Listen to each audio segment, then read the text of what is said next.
জৈব রসায়নের আজকে নতুন দিনের ক্লাস। তো আজকে আমাদের আলোচনার প্রধান বিষয় হলো, আজকে আমি পলিমার সম্পর্কে তোমাদের পড়াবো। তো আগের দিন আমরা পলিমারাইজেশন বা বহুলী বিভাজন বিক্রিয়া নিয়ে বেশ কিছু জিনিস আলোচনা করেছি এবং কিভাবে পলিথিন প্রস্তুত হয় ইথিলিন থেকে, কি শর্তে তৈরি হয় তোমরা সেটা দেখেছো। আশা করি তোমরা ভিডিওগুলো ভালো করে ফলো করছো এবং আশা করি পরবর্তী ভিডিওগুলো প্রত্যেকটা ভিডিও সমানভাবে ফলো করে যাবে এবং ভালো করে প্রস্তুতি নিয়ে প্রত্যেকে মাধ্যমিকে ভালো ফলাফল করবে। সেই জন্যই আমার এই প্রচেষ্টা তোমাদের জন্য। তো আজকে আমাদের আলোচনার বিষয় যেটা পলিমার, সেই দিয়ে শুরু করি। পলিমার মানে আমরা একদিন পড়েছি বহু সংখ্যক ক্ষুদ্র জৈব অণু, প্রধানত অসম্পৃক্ত হাইড্রোকার্বন যারা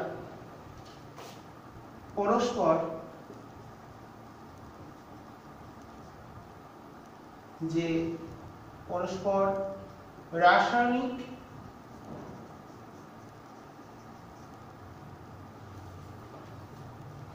বিক্রিয়ার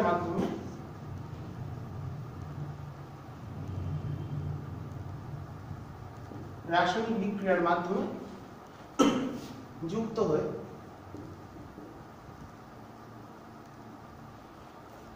বৃহদায়তন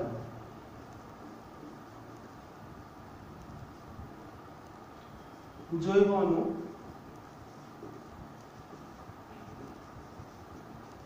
গঠন করে তাকে পলিমার বলে। তো এটা আমরা আগের দিন বলেছি এবং পলিমারের একটা বিক্রিয়া তোমাদের দেখানো হয়েছে। এই যে পলিমারটা তৈরি হচ্ছে রাসায়নিক বিক্রিয়ার মাধ্যমে, এই পলিমারগুলোকে বলা হয় কৃত্রিম বা সংশ্লেষিত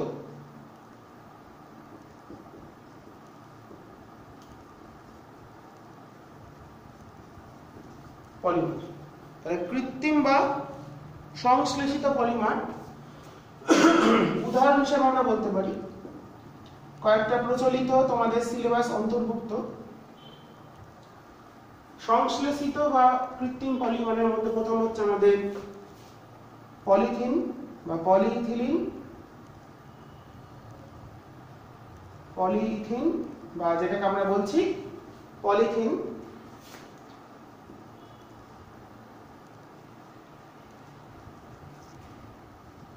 CH2 সিঙ্গেল বন্ড CH2, এদিকে একটা হাত ওপেন, এদিকে হাত ওপেন হলেন N হচ্ছে একটা বহু সংখ্যক যে জৈব অণু যুক্ত হচ্ছে, এটা হচ্ছে অণুর সংখ্যা। তো এই যে পলিথিন বা পলিইথিলিন, সেটা বিভিন্ন কাজে ব্যবহার করা হয়। যেমন ধরো বিভিন্ন বাচ্চাদের খেলনা তৈরি করতে, তারপরে হচ্ছে টেবিলের ঢাকনা,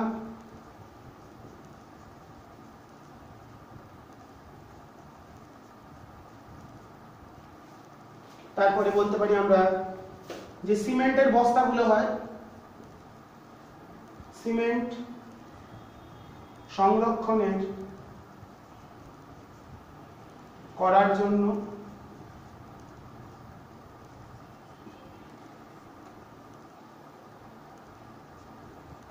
বস্তা। তাছাড়া বড় বড় যে পলিথিনের তৈরি আমরা বলি, বিভিন্ন যে কন্টেনার গুলো হয়, বড় বড় পাত্র,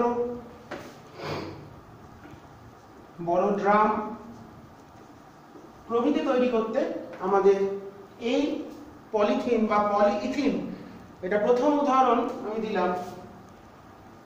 তাহলে পলিথিনের মনোমার হচ্ছে ইথিন।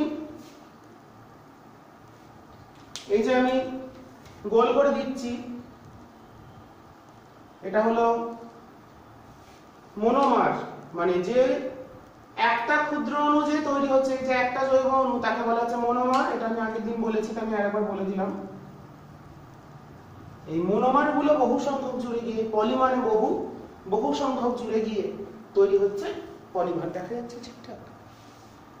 ওকে, এরপর চলে আসছে আমাদের পলিটেট্রন বা পলিটেট্রাফ্লুরোইথিলিন। 2 নম্বর উদাহরণ। আমি এই উদাহরণটা মুছে দিচ্ছি, তোমরা ঠিক করে এখানে লিখি।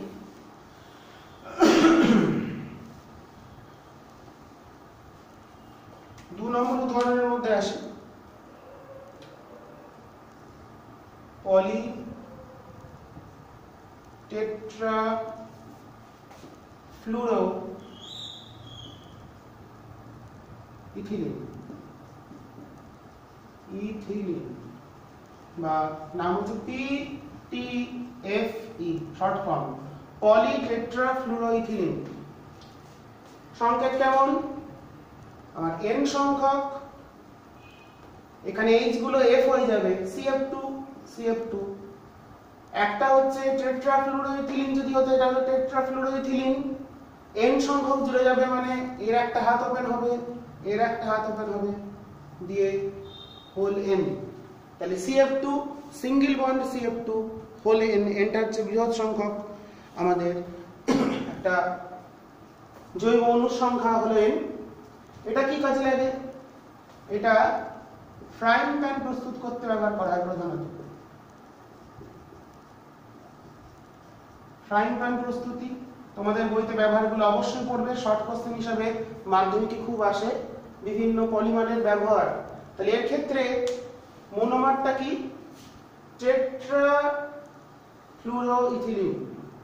টেট্রাফ্লুরোইথিলিন মনোমারের সংকেত এটার ক্ষেত্রে হচ্ছে CH2, ডবল বন্ড CH2 মানে ইথিন বা ইথিলিন। পলি মানে বহু হয়ে গেল, তাহলে এটা ছাড়া যে নাম মানে টেট্রাফ্লুরোইথিলিন, এটা হচ্ছে CF2, এটা হচ্ছে পলিটেট্রাফ্লুরোইথিলিনের মনোমার। নাম কি? নাম বোর্ডে লেখা আছে টেট্রাফ্লুরোইথিলিন। ওকে, তো এটা বিভিন্ন, এছাড়া রাসায়নিক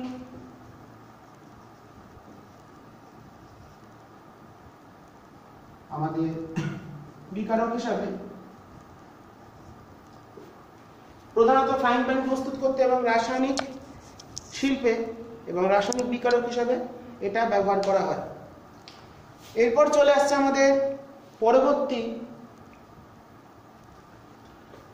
PVC, পলিভিনাইল ক্লোরাইড। এটা বহুল প্রচলিত একটা সংশ্লেষিত বা কৃত্রিম পলিমার।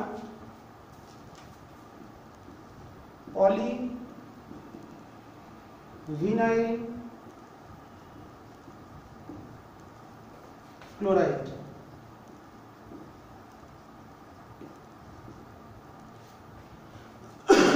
ভিনাইল ক্লোরাইডটা হচ্ছে পলিভিনাইল ক্লোরাইড বা শর্ট ফর্ম হচ্ছে PVC। ভিনাইল ক্লোরাইডটা হলো এর মনোমার, সংকেত হচ্ছে CH2 ডবল বন্ড CHCl, মানে ইথিলিনের একটা সাইড থেকে একটা হাইড্রোজেন সরে গিয়ে একটা ক্লোরিন ঢুকে যাবে। ইথিলিন ছিল কি CH2 ডবল বন্ড CH2, সেখানে কি হলো একটা ক্লোরিন ঢুকে গেল। কেমন হলো? ইথিলিন ছিল কেমন?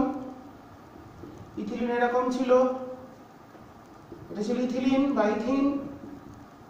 এখান থেকে এই যে হাইড্রোজেনটা, এই যে কোনো একটা হাইড্রোজেনকে আমরা রিপ্লেস করছি Cl দিয়ে, তাহলে CH2 CHCl, এটা হলো ভিনাইল ক্লোরাইড, এটাই হলো PVC।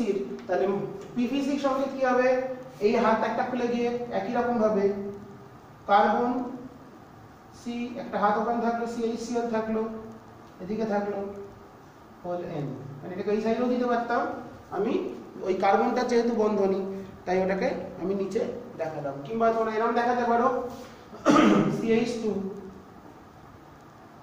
C, নিচে থাকলো Cl H, এরকম দেখাতে পারো, একই মানে দাঁড়াবে হোল N।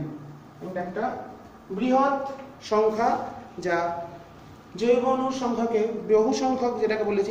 এর কাজ, প্রচুর কাজ, এর বিভিন্ন ক্ষেত্রে এর ব্যবহার করা হয়। আমাদের যেমন ধরো আমরা যে রেফ্রিজারেটর বা ফ্রিজ ব্যবহার করি, PVC ব্যবহার বলে একটু তোমাদের আলোচনা করেছি। PVC এর ব্যবহার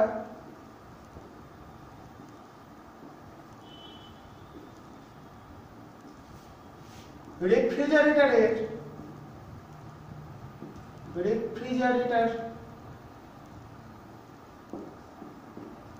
মানে আমরা যে ফ্রিজ ব্যবহার করি তার ভিতরে যে অংশটা হয়, বডিটা হয়, তার ভিতরে গাটা হচ্ছে পিভিসি দিয়ে তৈরি হয়। রেফ্রিজারেটরের ভিতরের অংশ তৈরি করতে কাজে লাগে, তৈরি করা। এছাড়াও বর্ষাতি মানে হচ্ছে রেনকোট, গামবুট, এছাড়াও পেট্রোকেমিক্যাল শিল্পেতেও ব্যবহার আছে।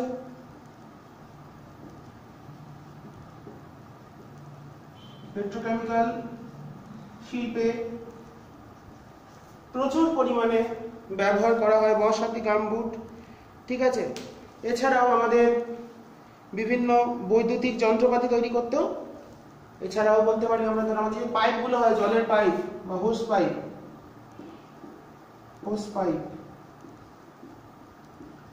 ওকে। আর একটা জিনিস মনে রাখবে, প্রথম যেটা লিখলাম যেটা হচ্ছে আমাদের পলিইথিলিন বা পলিথিন, সেটা আমরা যে ইলেকট্রিক তারগুলো ব্যবহার করি তার অন্তরকগুলো তৈরি করতে আমাদের পলিইথিলিন বা পলিথিন ব্যবহার করা হয়, ঠিক আছে। তো ব্যবহারগুলো ভালো করে মুখস্থ করবে, আমি কয়েকটা লিখিয়ে দিলাম। তো তোমাদের বইতে যে বই পড়ো না কেন, তোমাদের ছায়া প্রকাশনী হোক, ছাত্র পাবলিকেশন হোক, বা অন্যান্য যে টেক্সট বই আছে, সিদ্ধান্ত রায়, অন্যান্য বিভিন্ন বই তোমরা ফলো করো, বা তোমাদের রেফারেন্স বই আছে বিভিন্ন, আমি নাম বলছি না, তো সেই রেফারেন্স বই থেকে তোমরা ফলো করবে। ব্যবহারগুলো কিন্তু ভালো করে পড়বে। আর তিনটে সংকেত, পলিমারের নাম, মনোমারের নাম, পরীক্ষায় খুব আসে।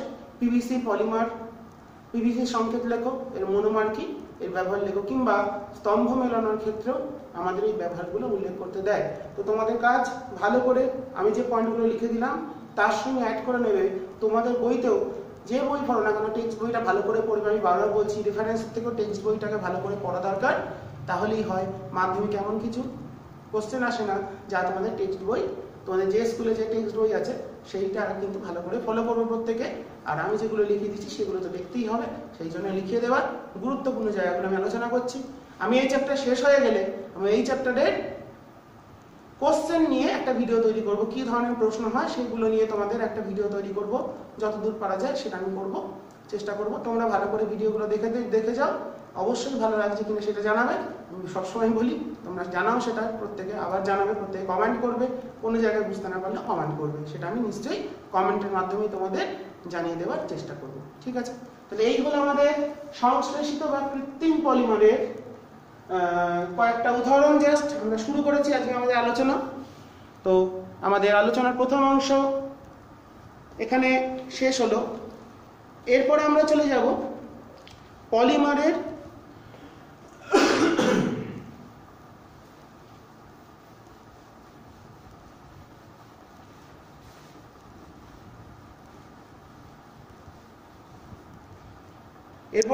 আমরা পলিমারের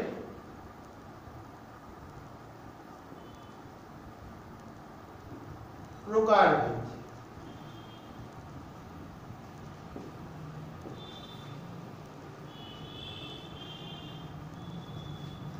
সবাই ভালো করে ফলো করবে। পলিমারের প্রকারভেদ মানে পলিমার কত রকমের হতে পারে বা কত রকম ভাবে পলিমারকে ভাগ করা যায়, খুব ইন্টারেস্টিং জায়গা, প্রত্যেকে ভালো করে দেখবে। প্রথম আমরা চলে আসছি 1 নম্বর, আমি একে ভাগ করে লিখে দিই। প্রথমে আসি প্রাকৃতিক পলিমার।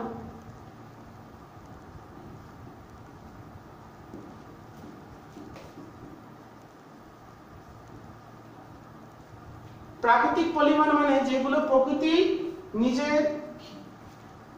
নিজে তৈরি করেছে, এখানে কোনো রাসায়নিক বিক্রিয়ার মাধ্যমে আমরা পরীক্ষাগারে যেগুলো প্রস্তুত করিনি বা যেগুলো কৃত্রিম উপায়ে তৈরি হয়নি, তাদের বলা হচ্ছে প্রাকৃতিক পলিমার। যেমন ধরো প্রোটিন, কার্বোহাইড্রেট,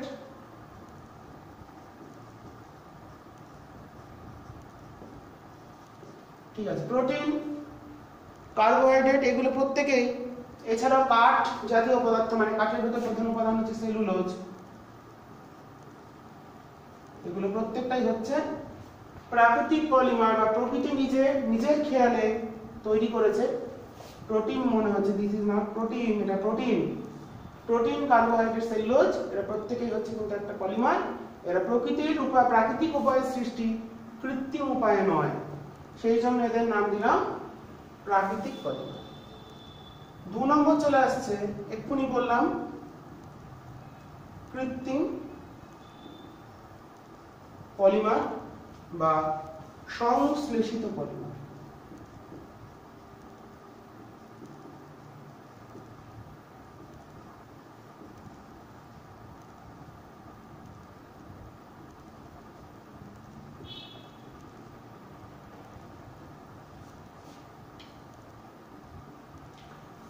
কৃত্রিম বা সংশ্লেষিত পলিমারকে এক্ষুনি আমরা বললাম যেগুলো রাসায়নিক শর্তে, রাসায়নিক সংশ্লেষের মাধ্যমে পরীক্ষাগারে তৈরি হয়, যেমন পলিথিন, পিভিসি, তারপরে পলিটেট্রাফ্লুরো ইথিলিন। এগুলো প্রত্যেকটাই প্রাকৃতিক উপায়ে তৈরি হয়নি। কিভাবে তৈরি হয়েছে? রাসায়নিক বিক্রিয়ার মাধ্যমে বহু সংখ্যক ক্ষুদ্র ক্ষুদ্র জৈব অণু তারা রাসায়নিকভাবে যুক্ত হয়ে বৃহৎ আয়তন বা বৃহৎ আকার জৈব অণুতে পরিণত হয়েছে, এবং এদের আমরা নাম দিয়ে দিয়েছি কৃত্রিম বা সংশ্লেষিত পলিমার। এরপর চলে আসছে অর্ধকৃত্রিম পলিমার। অর্ধকৃত্রিম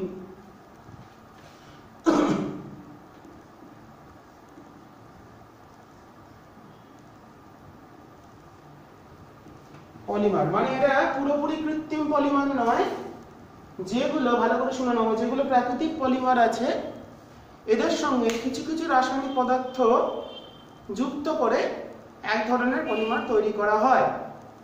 তাহলে প্রাকৃতিক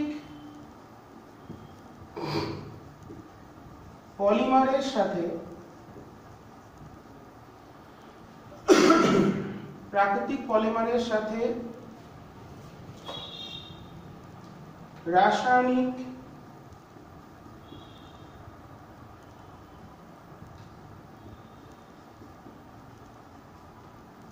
পদার্থ বিক্রিয়া ঘটিয়ে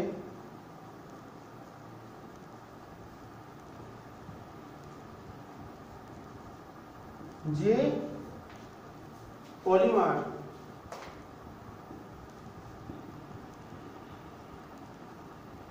প্রস্তুত করা হয় তাদের অর্ধকৃত্রিম পলিমার বলে। ওকে, তাহলে রাসায়নিক পদার্থ যুক্ত করে ফার্স্ট এক্সাম্পল মুছে দিলাম। যেমন আমি উদাহরণ চলে আসি, যেমন এর উদাহরণ, যেমন সেলুলোজের সাথে সেলুলোজ এর সাথে নাইট্রিক অ্যাসিডের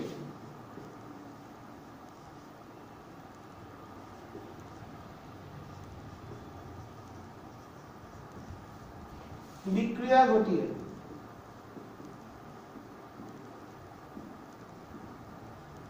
উৎপন্ন করা হয়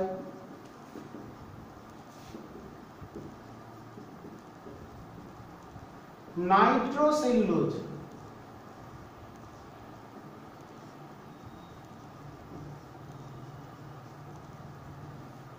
ওকে, নাইট্রোসেলুলোজ উৎপন্ন করা হয়।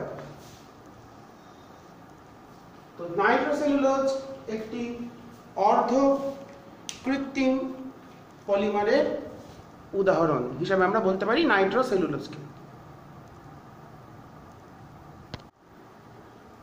এরপরে আমরা চলে আসি আমাদের পরবর্তী ভাগ,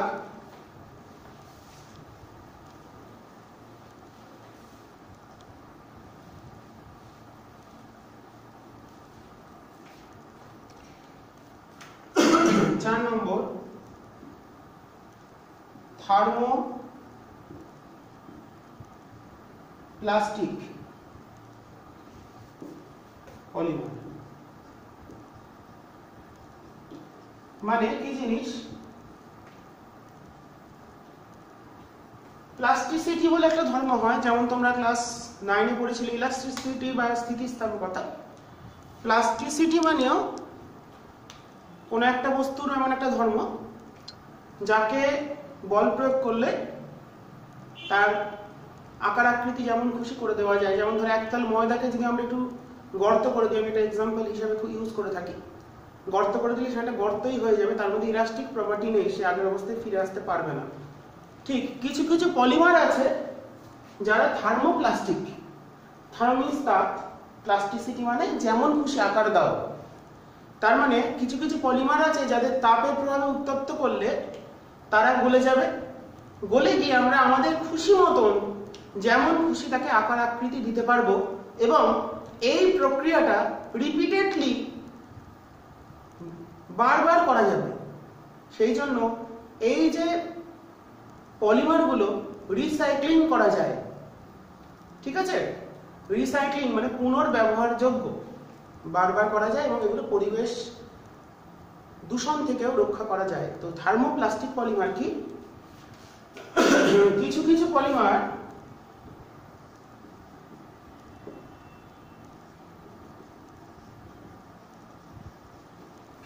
পলিমার আছে যারা তাপের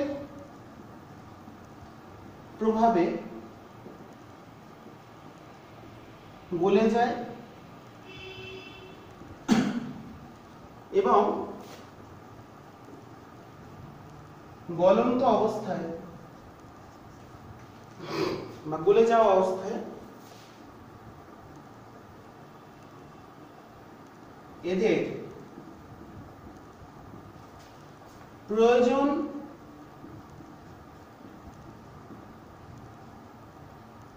মতো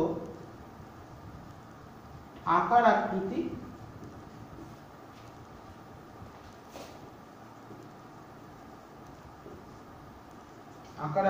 প্রদান করা সম্ভব। প্রদান করা সম্ভব। এই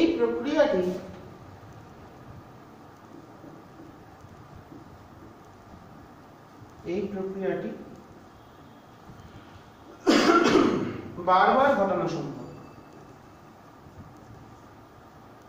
যতবার খুশি আমরা আকার আকৃতি দিলাম, সেটাকে আবার গলিয়ে ফেলে নতুন নতুন কিছু তৈরি করলাম। রিসাইক্লিং করা তোমরা পড়েছিলে 4R পদ্ধতি, ছোটবেলায় পড়েছ হয়তো 4R। এই প্রক্রিয়াটি বারবার করা সম্ভব।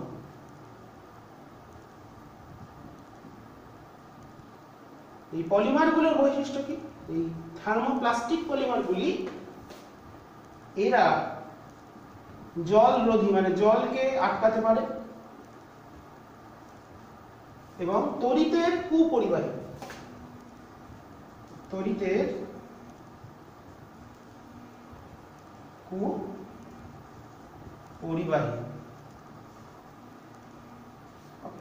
তো এই পলিমারগুলো তড়িতের কুপরিবাহী, যেগুলো আমরা ব্যবহার করি কোনগুলো? যেগুলো পলিথিন, পিভিসি, এগুলো প্রত্যেকেই হচ্ছে থার্মোপ্লাস্টিক পলিমারের উদাহরণ। যেমন উদাহরণ ইত্যাদি, যেমন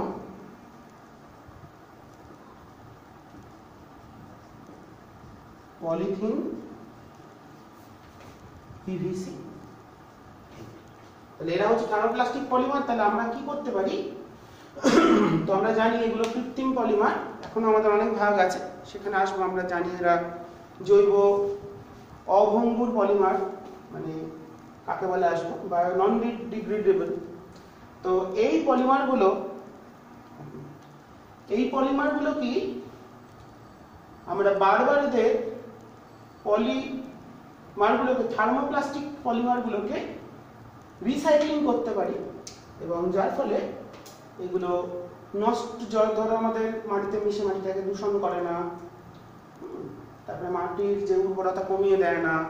আমরা জানি প্লাস্টিক মাটিতে পড়লে মাটির উর্বরতা কমে যায়, আমাদের নালা নর্দমায় পড়লে জল আটকে যায়, তো এই সমস্যাগুলো হয়। তো সেই সমস্যাগুলো না করে আমরা যদি সেগুলোকে পুনর্ব্যবহার করতে পারি, ঠিক আছে, পুনশ্চায়ন রিসাইক্লিং করতে পারি, তাহলে কিন্তু আমাদের পরিবেশ দূষণের হাত থেকে আমরা রক্ষা করতে পারি।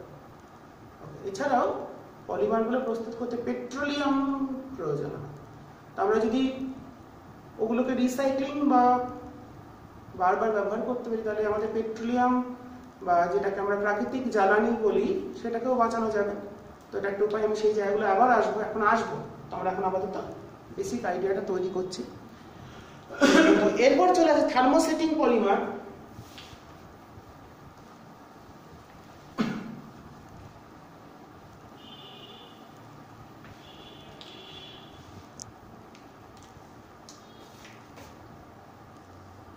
থার্মোসেটিং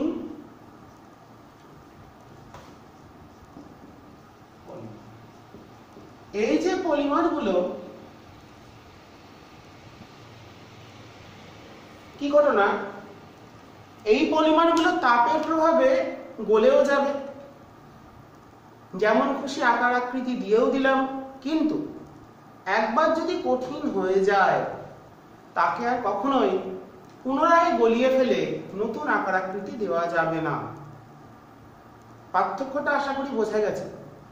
থার্মোপ্লাস্টিক পলিমারগুলোকে আমরা বারবার ইউজ করতে পারবো, রিইউজ করা যাবে, ওকে, বারবার ব্যবহার করতে পারবো রিসাইক্লিং এর মাধ্যমে। কিন্তু থার্মোসেটিং যে পলিমারগুলো আছে সেগুলো কিন্তু বারবার ব্যবহার করা যাবে না। একবার তুমি তাপ দাও, তাপের প্রভাবে গলে গেল, গলে গিয়ে আকার আকৃতি পেয়ে গেল, শক্ত হয়ে গেল। শক্ত বা কঠিন হয়ে যাওয়ার পর এদের কিন্তু পুনরায় কখনোই আর গলিয়ে ফেলা যাবে না। তো ডেফিনেশনে আসি।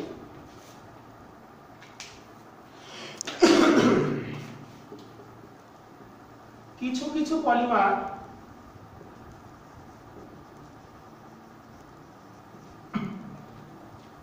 আছে, আমি একই রকম সংজ্ঞা লিখছি, তোমাদের মনে রাখতে খেয়াল রাখবে, আছে যারা তাপের প্রভাবে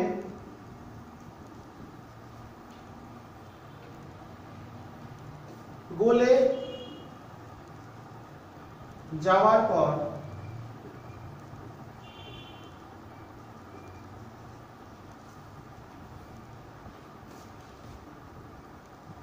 একবার নতুন আকার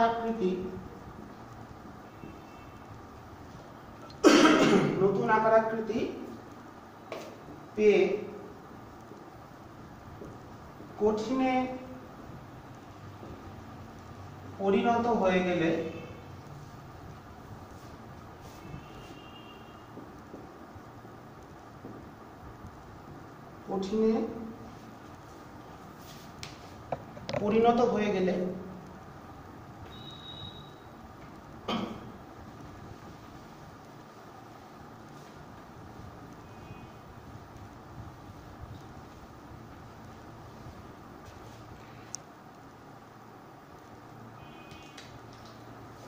তাদের তাপের প্রভাবে আর গলানো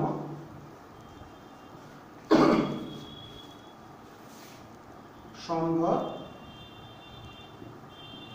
নয়। এদের বলে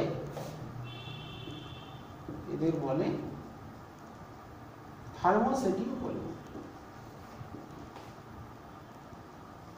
থার্মোপ্লাস্টিককে বারবার গলিয়ে রিসাইক্লিং করে বারবার নতুন নতুন আকার দেবো, কিন্তু থার্মোপ্লাস্টিককে একবার গলে গেল, নরম হয়ে গেল, আকার আকৃতি দিয়ে দিলাম, সে জমে গেল, কঠিন হয়ে গেল, তারপরে কিন্তু তাকে আর গলানো সম্ভব নয়। তাই এদের বলে থার্মোসেটিং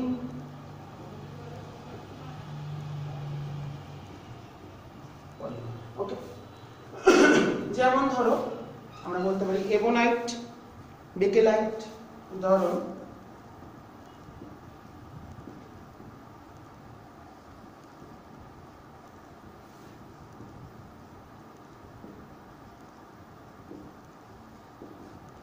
বেকেলাইট হতে পারে,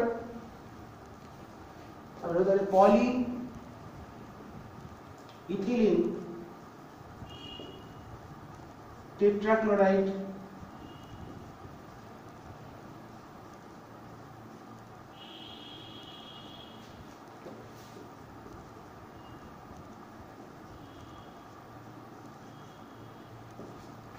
এগুলো হচ্ছে এমন পলিমার যাদের তাপের প্রভাবে একবার গলে গিয়ে যখন জমে যাবে তাদের আর কখনোই আমরা আগের অবস্থায় ফিরিয়ে নিয়ে আসতে পারবো না।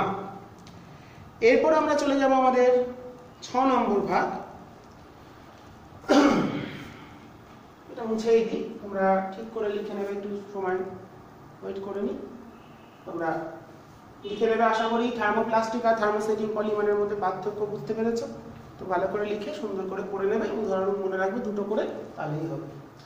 এরপর চলে আসি আমাদের পরবর্তী পলিমার,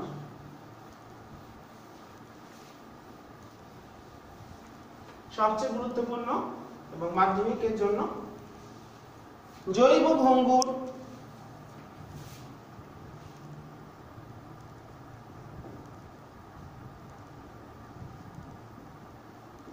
বা বায়োডিগ্রেডেবল।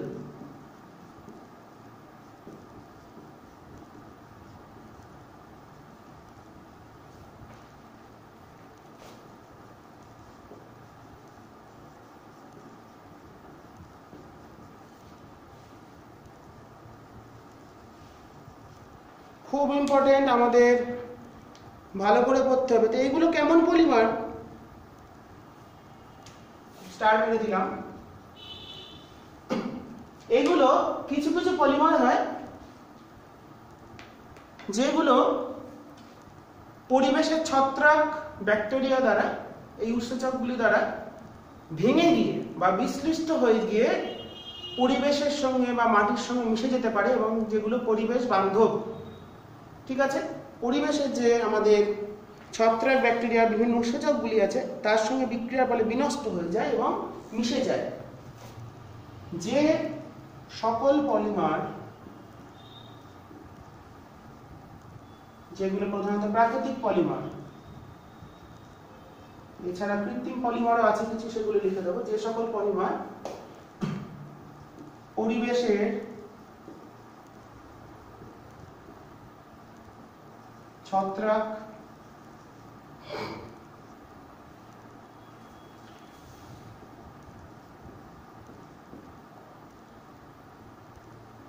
ব্যাকটেরিয়া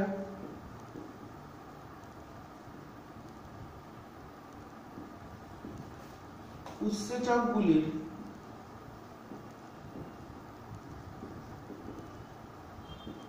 সাথে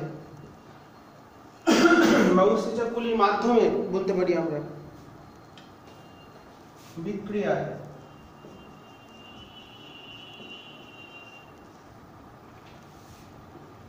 বিশ্লিষ্ট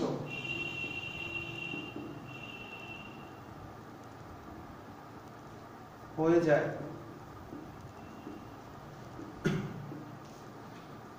ও বিনষ্ট হয়ে যায়,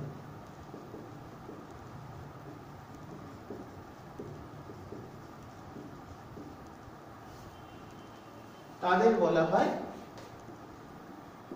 জৈব ভঙ্গুর, মানে যারা ভেঙে যায় বা বিশ্লিষ্ট হয়ে যায়। লাগবেন কারা ভাঙছে? ছত্রাক ব্যাকটেরিয়া ভেঙে দিচ্ছে এবং নষ্ট করে দিচ্ছে, মাটির সঙ্গে মিশে যাচ্ছে, এগুলো তাই পরিবেশ বান্ধব বলা যায়। বিনষ্ট হয়ে যায়, তাদের বায়োডিগ্রেডেবল বা জৈব ভঙ্গুর পলিমার বলে। খুব ইম্পর্টেন্ট, খুব ইম্পর্টেন্ট, আমি স্টার দিয়ে দিয়েছি মানে ইম্পর্টেন্ট। উদাহরণ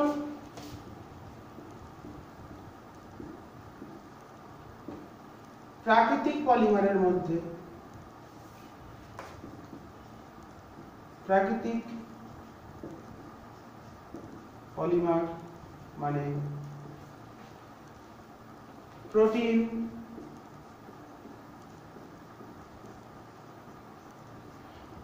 cellulose, carbohydrate,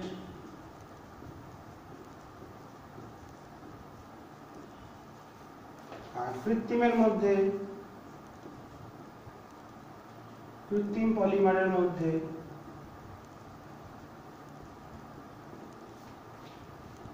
PLA polylactic acid, আরেকটা পেন দাও কোথায়, পলিল্যাকটিক অ্যাসিড। আমি একটা দুটো করে एग्जांपल দেবো, তোমরা যদি আশা করো চেষ্টা করো আরো পড়তে পারো, না বললেও হবে। একটা হয় PHB পলি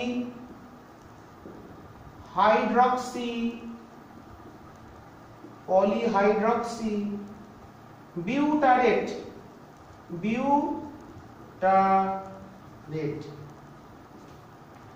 দুটো एग्जांपल দেওয়া থাকলো, পলিল্যাকটিক অ্যাসিড এবং পলিহাইড্রক্সি বিউটারেট।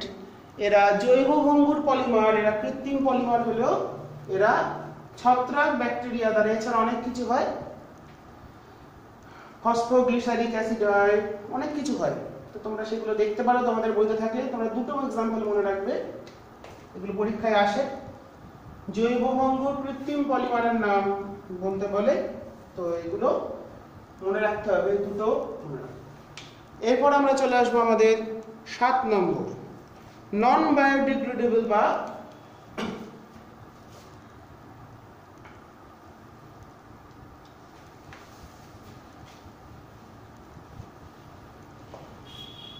জৈব অভঙ্গুর পলিমার। জৈব 7 নম্বর, মানে ধরবে না, এটা মুছে ছোট করে লিখি, নন বায়োডিগ্রেডেবল।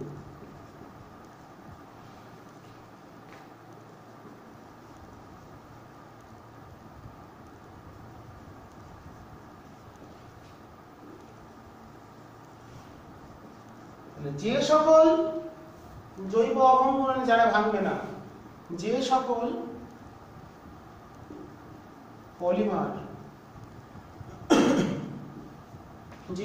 পলিমার পরিবেশের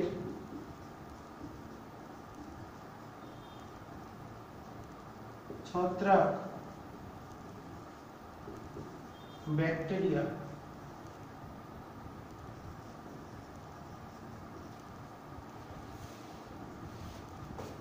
উৎসেচকের সাথে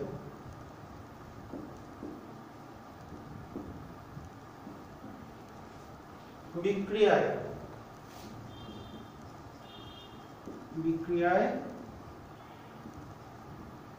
বিশ্লিষ্ট না হয়, বিশ্লিষ্ট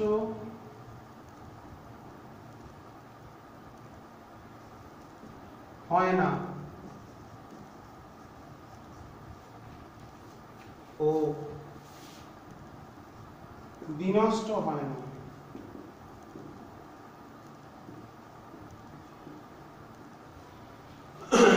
তাদের জৈব অভঙ্গুর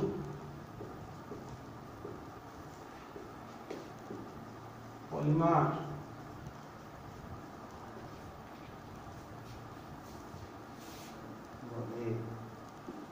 দেখা যাচ্ছে ঠিকঠাক? ওকে। তো যেগুলো পরিবেশের ছত্রাক ব্যাকটেরিয়া নষ্ট করতে পারছে না, যেমন মাটিতে যদি কোনো একটা প্লাস্টিকের ব্যাগ বা ক্যারি ব্যাগ আমরা ফেলে দিই, মাটির সঙ্গে দেখবে মাটির সঙ্গে কিন্তু মেশে না, তো তার পরিবেশ দূষণ করার বিভৎস ক্ষমতা, প্রচুর ক্ষমতা আছে, এবং পরিবেশ দূষণের জন্য একটা পুড়িয়ে ফেলো, পরিবেশ দূষক carbon monoxide, carbon dioxide gas তৈরি হবে। মাটিতে মিশিয়ে দাও, মিশবে না, কোনো কিছুতেই মিশবে না, নষ্ট হবে না। তো এই যে জৈব অভঙ্গুর পলিমার যেগুলো আমরা প্রচলিত, যেমন পলিথিন, পিভিসি,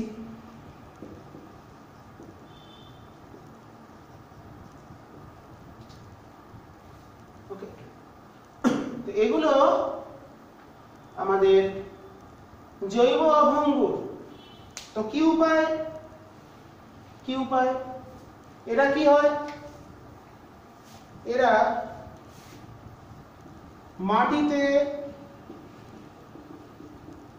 মিশে যায় না,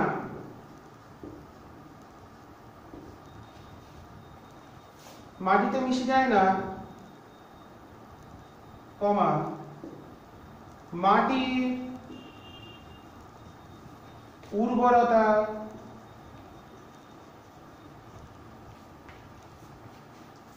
কমিয়ে দেয়।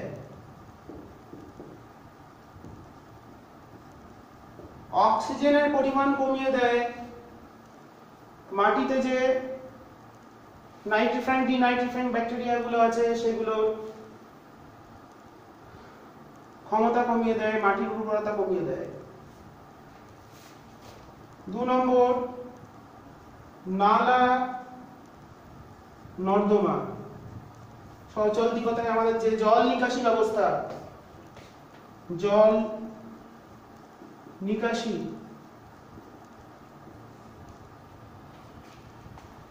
ব্যবস্থায় বাধা সৃষ্টি করে,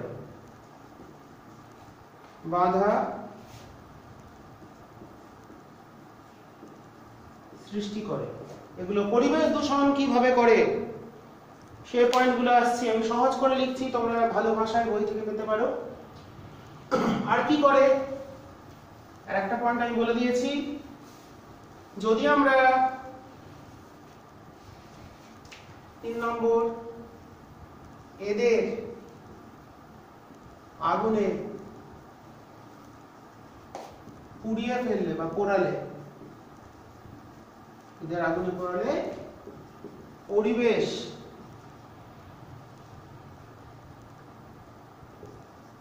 দূষক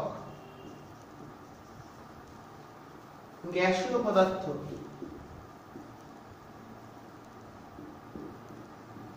পরিবেশ দূষণ সৃষ্টিকারী গ্যাসীয় পদার্থ উৎপন্ন হয়। তার মানে বহু ঝামেলা। তাহলে এদের মাটিতে মিশতে পারে না, আমরা জানি, চোখে দেখেছি, প্লাস্টিকের বোতল, ব্যাগ, বিভিন্ন আমাদের যেগুলো মাটিতে মিশে না, মাটির উর্বরতা কমিয়ে দেয়, মাটির ভেতরে আটকে থাকে, দীর্ঘদিন স্থায়ী থেকে যায়, এরা কখনোই নষ্ট হয়ে যায় না, আমরা জানি। ড্রেনে, নালা নর্দমায় যে জল নিকাশি ব্যবস্থা আছে সেখানে গিয়েও জল আটকে দেয়, আবর্জনা ঘটায়, ডেঙ্গু, মশার আঁতুর ঘর, মশার জন্ম নিতে পারে ভালোভাবে, জল জমা জলে মশা জন্মায়, আমরা জানি। তো সেখানেও ডেঙ্গু দমন করতে গেলে আমাদের জৈব অভঙ্গুর পলিমার, পিভিসি, টেফলন, তারপরে আমাদের পলিথিন, এদের ব্যবহার কমাতে হবে। তো এই যে সমস্যা, পুড়িয়ে ফেলেও পরিবেশ দূষণ হবে, মাটিতে মেশাও মিশবে না, ফেলে দাও, নালা নর্দমায় ফেললে জলকে আটকে দেবে, কোনোভাবেই নষ্ট করা যাচ্ছে না। তাহলে উপায় কি? উপায় আছে, উপায় ভালোই আছে। সেটাই হচ্ছে, একটু আগে বলেছি, পুনশ্চক্রায়ন।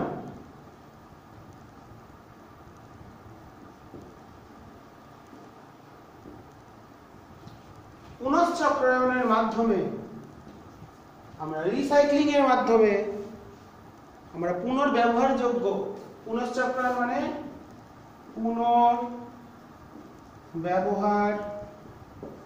যোগ্য করতে হবে। এগুলোকে মেনলি থার্মোপ্লাস্টিক যে পলিমার আমরা জানি, পলিথিন, পলিস্টাইরিন বা পিভিসি যেগুলো আমরা পড়েছি। তো এদের আমরা বারবার ব্যবহার করব। তো এগুলো কি বিভিন্ন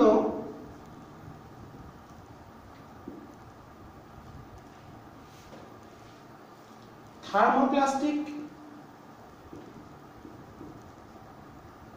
নামে ব্যবহার করছি পুনর্ব্যবহার। থার্মোপ্লাস্টিক মানে যেগুলো তাপ দিলে গলে যাবে, গলে গিয়ে আকার আকৃতি দিয়ে নতুন জিনিস তৈরি করা যাবে। থার্মোপ্লাস্টিক পলিমার যেমন বারবার লিখছি, তোমাদের মনে করতে হবে, পিভিসি, পলিথিন, একটা লিখে দিই পলিস্টাইরিন,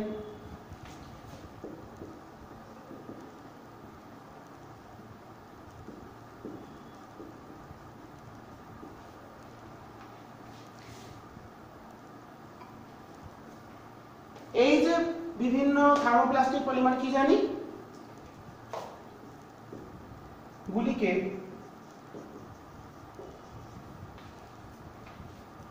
তাপের প্রভাবে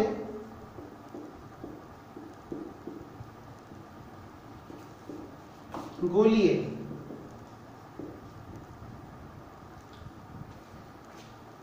বারবার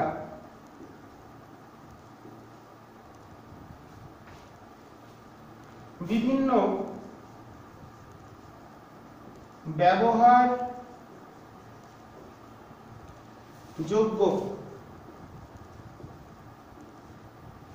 বস্তুতে, আমরা যে কোল্ড ড্রিঙ্কস খাই, প্লাস্টিকের যে বোতলগুলো, পলিথিনের দেখবে কি কন্টেনার গুলো নিয়ে চলে যায়, ওগুলোকে গলিয়ে ফেলে রিসাইক্লিং করে আবার বোতল তৈরি করতেই পারে, তাহলে কিন্তু পরিবেশ দূষণ হচ্ছে না। ব্যবহারযোগ্য বস্তুতে পরিণত করা, হ্যাঁ, পরিণত করার যে প্রক্রিয়া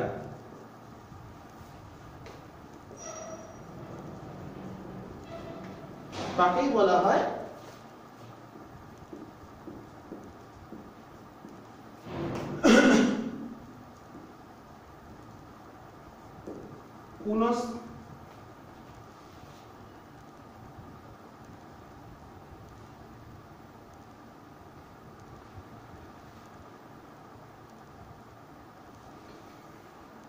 তাকেই বলে পুনশ্চক্রায়ন, রিসাইক্লিং। তো এই প্রক্রিয়ার সুবিধা কি?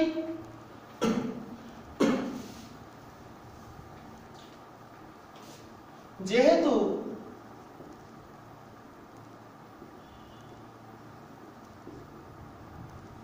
অসুবিধাও আছে, পুড়িয়ে ফেলছি মানে কিছু পরিবেশ দূষক গ্যাস উৎপন্ন হবে বটে, সেগুলোকে আমাদের সংরক্ষণ করতে হবে কোনোভাবে।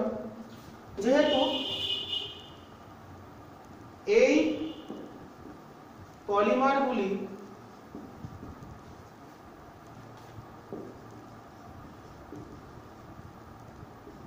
প্রস্তুত করতে বা তৈরি করতে আমি বলেছিলাম পেট্রোলিয়াম দরকার হয়।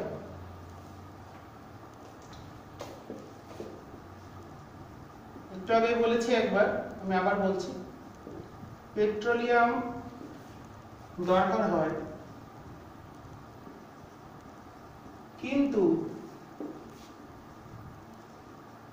পুনশ্চক্রায়ন প্রক্রিয়ায়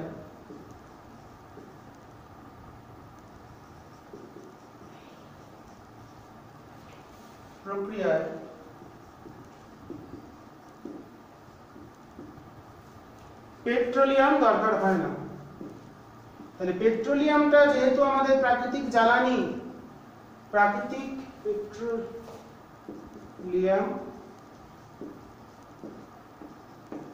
দরকার হয় না। যেহেতু আমাদের পেট্রোলিয়াম বেঁচে যাচ্ছে, তাহলে প্রাকৃতিক জ্বালানির সংরক্ষণ হচ্ছে।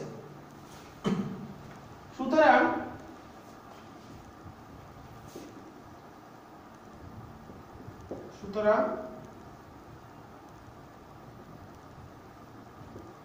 এই প্রক্রিয়ায়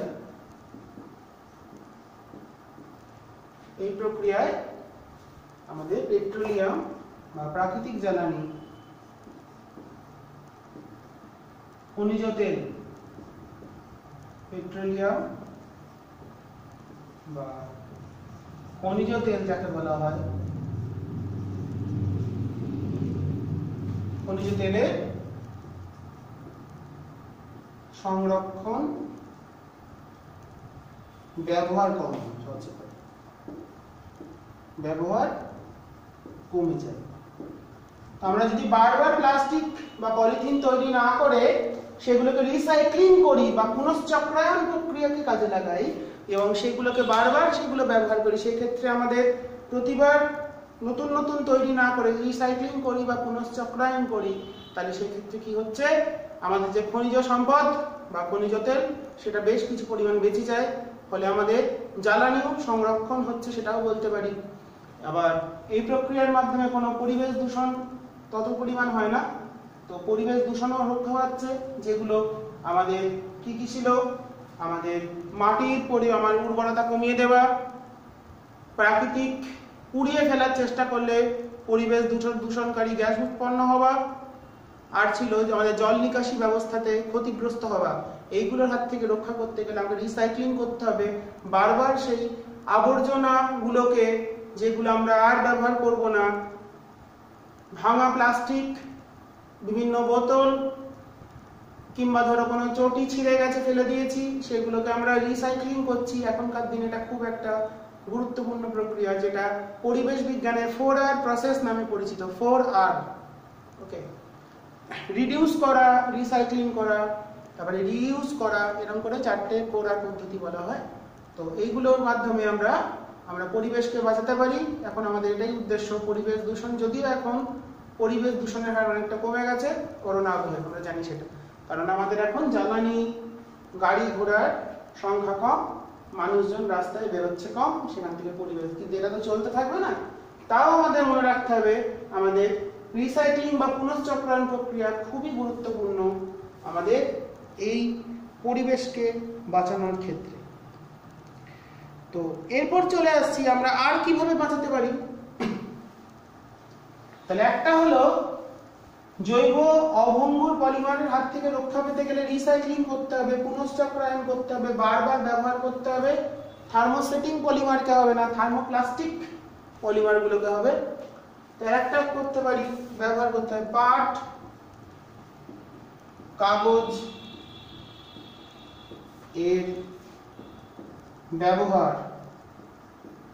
এর ব্যবহারে গুরুত্ব দিতে হবে। এটা খুব একটা গুরুত্বপূর্ণ পয়েন্ট, কারণ এগুলো হচ্ছে পরিবেশ বান্ধব। কাগজ, পাট, এখানে এগুলো প্রত্যেকটাই জৈব পদার্থ এবং এরা খুব সহজেই মাটির সাথে মিলে যেতে পারে। তো সেই জন্য এরা কখনোই পরিবেশ দূষণ ঘটাবে না। তো সেই কারণে আমরা এর সাহায্যে বিভিন্ন, ধরো এখনকার দিনে আমাদের চায়ের কাপ, জলের গ্লাস, ঠিক আছে, তারপরে আমাদের যে থার্মোকলের বাটি আমরা ব্যবহার করতাম, সেই তার পরিবর্তে কাগজের বাটি, আগেকার দিনে শাল পাতার থালা ব্যবহার করা হতো, সেই ব্যবহারগুলো আস্তে আস্তে ফিরে আসছে। যেগুলো পরিবেশের সঙ্গে ফেলে দিলে, মাটিতে ফেলে দিলে খুব সহজেই মাটির সঙ্গে মিশে যেতে পারে, সেরকম পদার্থের ব্যবহার আমাদের বাড়াতে হবে, ঠিক আছে। এগুলি কেন গুরুত্ব দিতে হবে, কারণ এই সকল পদার্থের তৈরি দ্রব্য বা দ্রব্যাদি খুব সহজেই মাটির সাথে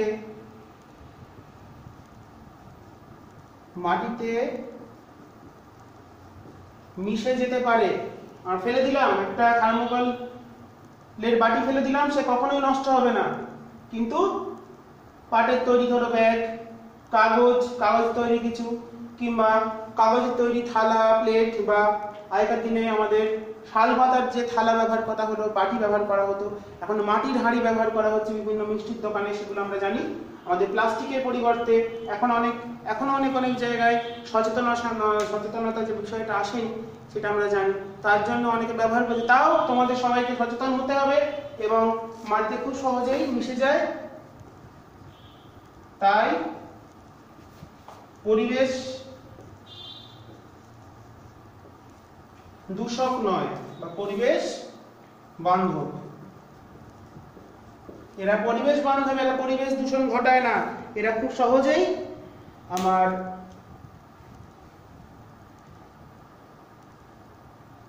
মাটির সাথে মিশে যায়, ঠিক আছে। তো এই কারণে আমরা এগুলোকে খুব বেশি করে ব্যবহার করবো। এরা প্রত্যেকেই হচ্ছে জৈব ভঙ্গুর পলিমার, যেটা পাট, কাগজের মধ্যে সেলুলোজ থাকে আমরা জানি, বিভিন্ন গাছ থেকে তৈরি হয়, পাটও গাছ, এছাড়াও আমাদের বলছিলাম শাল পাতা, সেটাও গাছ। তো কাঠ জাতীয় পদার্থ বা গাছের মাধ্যমে সেলুলোজ থাকে, জৈব ভঙ্গুর বা প্রাকৃতিক পলিমার। তো এরা প্রত্যেকে মনে রাখতে হবে, এরা জৈব ভঙ্গুর, খুব গুরুত্বপূর্ণ ব্যাপার, এটা আমাদের খেয়াল রাখতে হবে। তো এটা খুব গুরুত্বপূর্ণ। প্লাস্টিক কেন আমরা ব্যবহার কম করব, তোমরা বই থেকে প্রত্যেকে ভালো করে পড়বে, ঠিক আছে, এটা তোমাদের একটা কাজ। তো এই আমাদের পলিমার। তো প্লাস্টিক কিভাবে পরিবেশকে দূষিত করে, আমি কয়েকটা প্রশ্ন তোমাদের দিয়ে দিচ্ছি, তোমরা এগুলো করে নেবে প্রত্যেকে। আমার আলোচনা আজকে পলিমার থেকে করলাম এবং কিছু প্রশ্ন আমি লিখে দিচ্ছি, সেগুলো তোমরা বাড়িতে প্রত্যেকে করার চেষ্টা করবে।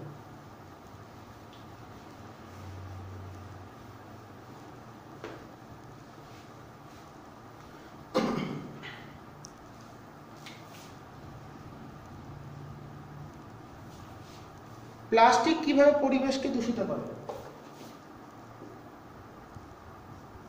প্লাস্টিক কিভাবে পরিবেশকে, তোমরা বই সাহায্য নেবে, যা বুঝলে সেটাও চিন্তা করবে। এটা একটা জৈব অভঙ্গুর পলিমার, ঠিক আছে। প্লাস্টিক কিভাবে পরিবেশকে দূষিত করে, পয়েন্টগুলো দেবে, গুছিয়ে লিখতে হবে। 2 নম্বরের কোশ্চেন হিসেবে আসতে পারে এগুলো, 2 মার্কস। কোশ্চেন নাম্বার 2, প্যাকেজিং এর কাজে পাট এবং কাগজের গুরুত্ব লেখো। যেগুলো আমাদের বোর্ড এক্সামের জন্য গুরুত্বপূর্ণ প্রশ্ন, এই পোরশন থেকে আমি প্রশ্নগুলো লিখে দিচ্ছি। প্যাকেজিং এর বোর্ডে মাধ্যমিকে এই পরীক্ষাতে এসেছে সেরকম প্রশ্ন, কাজে পাট ও কাগজের, লাস্টেই বলে দিয়েছি তোমরা এটা লিখবে, কাগজের গুরুত্ব লেখো। 2-3টে পয়েন্টের মধ্যে লেখার চেষ্টা করো। আমি টেস্ট পেপার থেকে খুঁজে প্রশ্নগুলো একত্রিত করেছি। জৈব অভঙ্গুর পলিমার দ্বারা কিভাবে পরিবেশ দূষণ হয়? জৈব অভঙ্গুর, এগুলো টেস্ট পেপারের প্রশ্ন, আমাদের যেটা পর্ষদের টেস্ট পেপার, আমি যেগুলোকে এক জায়গায় করেছি, মোটামুটি প্রশ্নগুলোই ঘোরাফেরা করেছে। পলিমার দ্বারা কিভাবে পরিবেশ দূষণ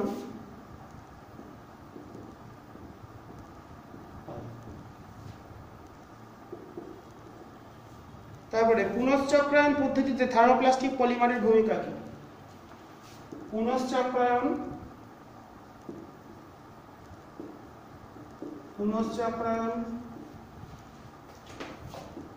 পদ্ধতিতে থার্মোপ্লাস্টিক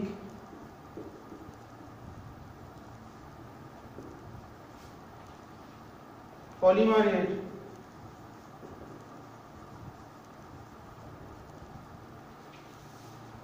ভূমিকা লেখো। প্রত্যেকটাই 2 নম্বরের প্রশ্ন হিসেবে আসতে পারে। 2 নম্বর 2 নম্বর। ঠিক আছে, এরপর চলে যাব প্লাস্টিক দূষণ কিভাবে নিয়ন্ত্রণ করা যেতে পারে। তোমরা 3-4টে পয়েন্ট চিন্তা করে লেখার চেষ্টা করবে। আমি তোমাদের দূষণ কমানোর দুটো উপায় বলে দিয়েছি, আরো দুটো পয়েন্ট নিচে থেকে লিখতে হবে। কোশ্চেন নাম্বার 5, প্লাস্টিক দূষণ কিভাবে প্রতিরোধ করা যায়, প্রতিরোধ করা যেতে পারে।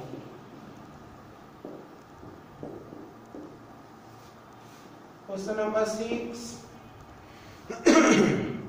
থার্মোপ্লাস্টিক ও থার্মোসেটিং পলিমারের পার্থক্য কি? থার্মোপ্লাস্টিক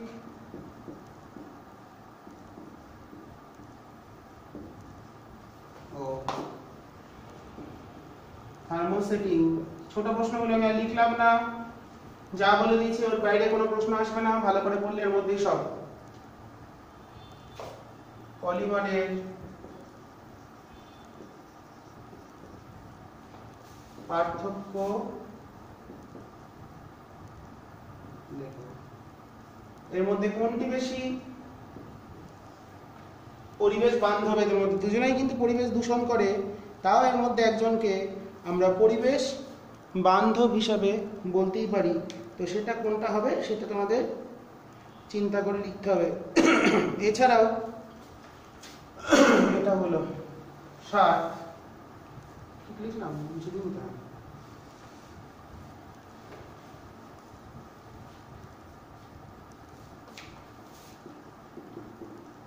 প্রচলিত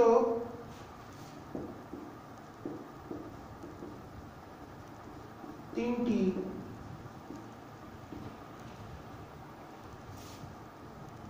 সংশ্লেষিত, খুব গুরুত্বপূর্ণ প্রশ্ন, পলিমারের সংশ্লেষিত বা কৃত্রিম পলিমারের নাম, কমা তাদের মনোমারের নাম,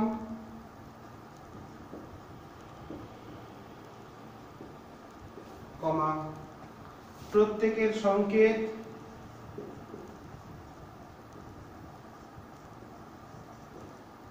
এবং দুটি করে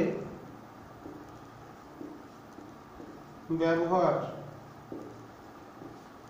এর মধ্যে অনেক কটা কোশ্চেন আমি মার্চ করে দিয়েছি, উল্লেখ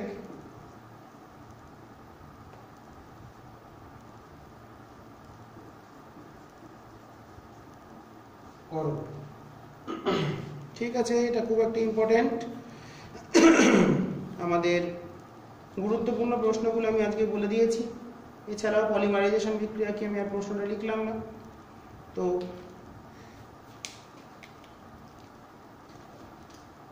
আজকে আমাদের এই জৈব রসায়নের ভিডিও ক্লাসের মোস্ট প্রবাবলি 5ম দিনের আজ ক্লাস, পার্ট 5 ভিডিও। তো পলিমারাইজেশন বা পলিমার বিক্রিয়া সম্পর্কে আমরা জানলাম। বহু সংখ্যক জৈব অণু জুড়ে গিয়ে বৃহদায়তন অণু তৈরি করছে, তারা হলো পলিমার, এবং প্রক্রিয়ার নাম হলো পলিমারাইজেশন। উদাহরণ পেয়েছি, প্রকারভেদ পেয়েছি কি কি। আমরা পলিমারকে বেশ কয়েকটা ভাগে ভাগ করেছি: প্রাকৃতিক পলিমার, কৃত্রিম পলিমার, অর্ধকৃত্রিম polymer, thermoplastic polymer, thermosetting polymer, জৈব ভঙ্গুর পলিমার, জৈব অভঙ্গুর পলিমার। তো এই যে 7টা ভাগ, আমি 7টা ভাগ বলা যায় না, তাও আমি ওটাকে পয়েন্ট হিসাবে ভাগে নিয়ে এসেছি তোমাদের সামনে। তো যাই হোক, তো তোমরা প্রত্যেকে ভালো করে ভিডিওটা সম্পূর্ণ দেখে কথাগুলো কি বললাম ভালো করে শুনে, আমি প্রায় সম্পূর্ণই লিখে দিয়েছি। যদি কিছু মনে হয় লিখিনি, সেটা তোমরা আমার কথা শুনে লিখে নেবে। প্রত্যেকে ভালো করে শুনবে এবং ভালো করে বুঝে লিখে নেওয়ার চেষ্টা করবে। এখন আমাদের জৈব রসায়নের বেশ কিছু অংশ, যেমন ধরো ইথানল, অ্যাসিটিক অ্যাসিড, এদের রাসায়নিক গুরুত্ব, মিথানলের কিছু বিক্রিয়া, ওকে, তারপরে আমাদের মেথিলেটেড স্পিরিট, রেকটিফাইড স্পিরিট, এগুলো আমাদের পড়তে হবে। পাওয়ার অ্যালকোহল কি, অনেক অনেক প্রশ্ন আছে, সেগুলো আমি পরবর্তী দিন আশা করি একটা ভিডিওতেই কমপ্লিট হয়ে যাবে, যতটা অংশ আমাদের বাকি আছে। তো তোমরা আজকে যতটা আলোচনা করলাম প্রত্যেকে ভালো করে আগের ভিডিওগুলোর মধ্যে দেখে নেবে, এবং প্রত্যেকে জৈব রসায়ন প্রায় আমরা শেষের মুখে চলে এসেছি। চ্যাপ্টারটা ভালো করে প্রথম থেকে যা যা করালাম তোমরা ভালো করে প্রত্যেকে দেখবে, এবং আইইউপ্যাক নেম নিয়ে তোমরা তোমাদের টেস্ট পেপার থেকে যে প্রশ্নগুলো, আমি টেস্ট পেপার নিয়ে একটা ভিডিও করব, টেস্ট পেপারের কোশ্চেন নিয়ে প্রধানত এই প্রশ্নগুলো আমি বলে দিলাম, এই 6-7টা প্রশ্ন মতন পলিমার থেকে কি কি প্রশ্ন হতে পারে। তো তোমরা বাকি অংশগুলো, আমি কোনো প্রশ্ন আলোচনা করিনি এখনো, তো সেগুলো নিয়েও আমি একটা নিশ্চয়ই ভিডিও বানাবো এই চ্যাপ্টার হয়ে গেলেই। এবং এরপর আমার যেটা উদ্দেশ্য আছে, চ্যাপ্টার ধরে ধরে কেমন প্রশ্ন হয় অঙ্কের ভিডিওতে আমি করে দিই, দরকার হলে আমি আবার অঙ্কের জন্য তোমাদের ভিডিও তৈরি করে দেবো, অনেক সময় আছে এখনো আমাদের হাতে। তোমরা শুধু ভালো করে পড়ে যাও, ভিডিওতে যেগুলো পড়াচ্ছি ভালো করে ফলো করো, তোমাদেরই উপকার হবে। মাধ্যমিক কিন্তু এগিয়ে আসছে, মনে রাখতে হবে। সামনে আমাদের মাধ্যমিক টার্গেট নিয়ে এগিয়ে যেতে হবে, মাধ্যমিকে সবাইকে ভালো নাম্বার পেতে হবে, ভালো ফলাফল করতে হবে, ভালো করে পড়তে হবে।